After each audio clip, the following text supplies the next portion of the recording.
Hello everyone, this is Grandmaster Pascal Charbonneau, and this is the endgame of the day for day 2 of the Chessable Masters by Chess24. Here we have a fascinating ending which features rook against pawns, the passed pawns that are trying to become queens, of course. And this is a game that happened on the second day between Timur Radjabov and MVL, Maxime Vachier-Lagrave. And there's a couple of very common themes here that are important to remember. One of them is that when you end up with, and we can make the moves, I just wanted to show here how we get to the rook versus pawns, but black is forced to give up their rook. But what black has here is they have two passed pawns. Both of them could potentially become queens. The important thing in these endgames is often the king's position. And for white, if they can get their king, for example, to f5, they're going to be winning pretty much every single time, because that will prevent the black king from supporting their pawns. And the tandem of rook plus king are great at stopping pawns. A rook by itself doesn't actually do a very good job because it can only control, so the pawns are each on one file, and the rook can only be on one file at a time. So as much as the rook can do, it's fairly ineffective at stopping two pawns, especially when these pawns are supported by a king, as they will be here. One thing to keep in mind before we go further, just when we look at the position itself, is that we shouldn't forget that there's this pawn on a4 and black has this pawn on b7. So in a lot of cases, white, if they have time, they would love to bring their rook, take this pawn, and then have a passed pawn on their own that can either be a distraction or be something that will win them the game if they're able to somehow sacrifice their rook for the black passed pawns. So those are the things to start with. And so immediately, let me remove the arrows here so we can see more clearly. And by the way, if you're looking at this, you haven't seen the game, I really urge you not to look at this with the computer just yet, because when you look at it with the computer, what happens is that you struggle to make your own mind about the position, and also you miss important variations. And I'll show you the one that's really the coolest of this position. You might not see if you look at it with the engine to begin with, because the engine will confuse you with the evaluation, so you won't actually see what the players were thinking.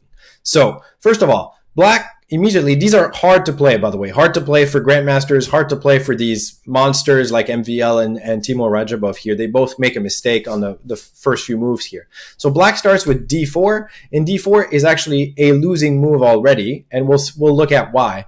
The correct move was king to e5, and so king to e5 is desirable, and someone like MVL for sure knows the principle that he wants to bring his king to stop the white king from getting to f5. The reason he doesn't play it, and we'll see why. So first of all, if white tries to play king g6 and try to bring the king closer, then black plays king f4, and this move is important. If you play e3 first, then white plays king g5, bringing the king a little bit closer, and now this rook e8 check is actually very annoying. You can't play e2 because rook e8 will pick up the pawn, and then if you play it instead of e2, if you play d4, then rook e8 is very strong because it pushes the king back, and then you can play king f4, and now the king is very well positioned, so black has essentially no counterplay anymore, so it's just completely losing. So that's if on king g6, black plays e3. But the correct move is king to f4. And now the white king is essentially in a bad position. It doesn't have a way to get closer. And this saves the game for black. We can look at a variation here. Rook g7 is a tempting move to try to create counterplay, and it is here really the most effective move. e3, rook b7. It is a race. d4, and this is just a sample variation. We could probably get this in a few different ways, but it actually ends up working out to a drawn position here after rook takes e1, de, a8. And we have a queen ending, and this one will be drawn. So why did MVL not play the move king e5? And this is what you might miss if you're looking at it with the engine, because it's not obvious, because the move is also a draw. But he might have very well been scared of rook b8. And after rook b8, e3, rook takes b7. This is the crazy thing. Black has only one move that holds, And this is the move that you have to spot, and why this position is so fascinating, because this move is completely counterintuitive.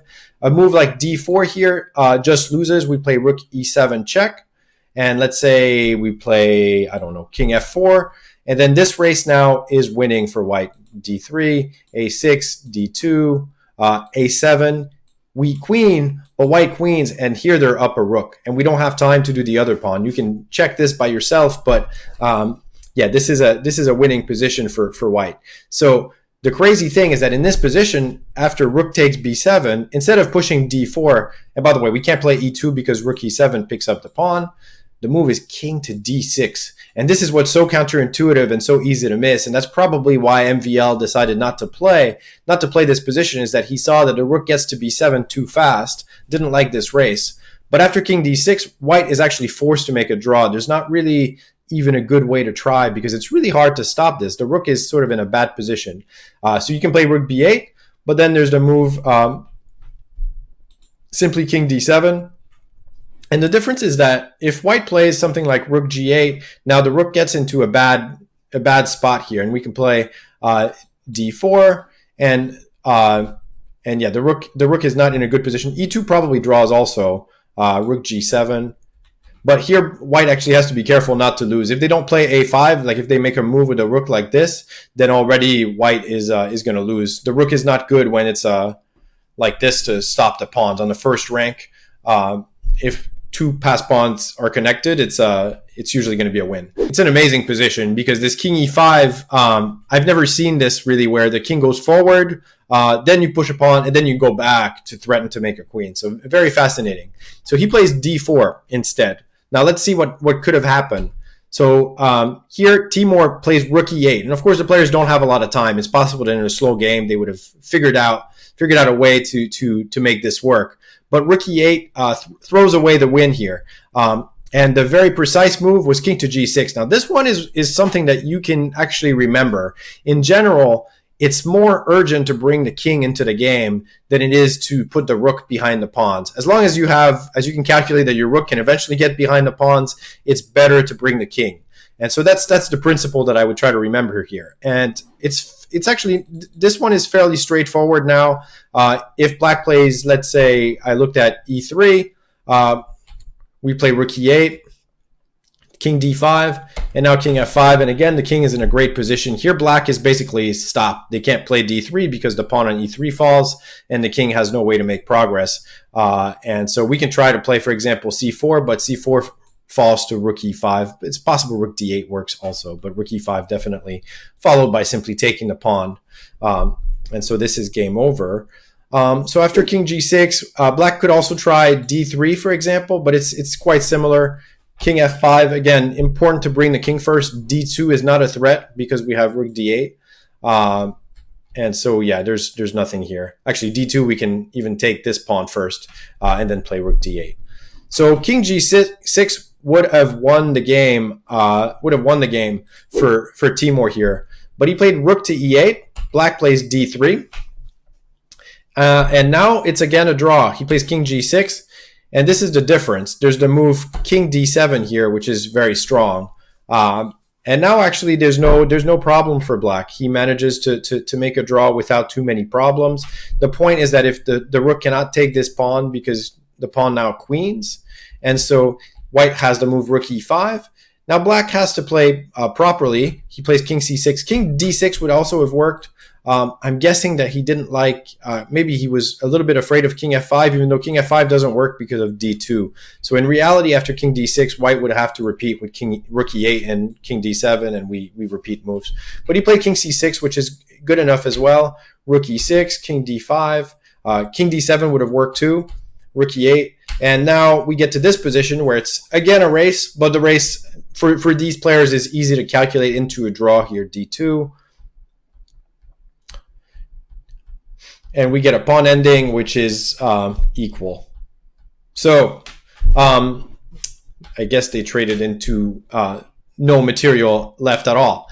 Going back here to the starting position, I just wanted to point out just very quickly a summary again that king e5 was the move to remember here. getting the king to activity before white has time to bring their own king to g5 or to f5 was the key for black. And then after d4, which was a mistake, white had time to punish them by playing king g6, followed by king f5. So I hope you take something out of these endgames that we are going to keep doing here during the Chessable Masters. This is Grandmaster Pascal Charbonneau, and thank you for tuning in.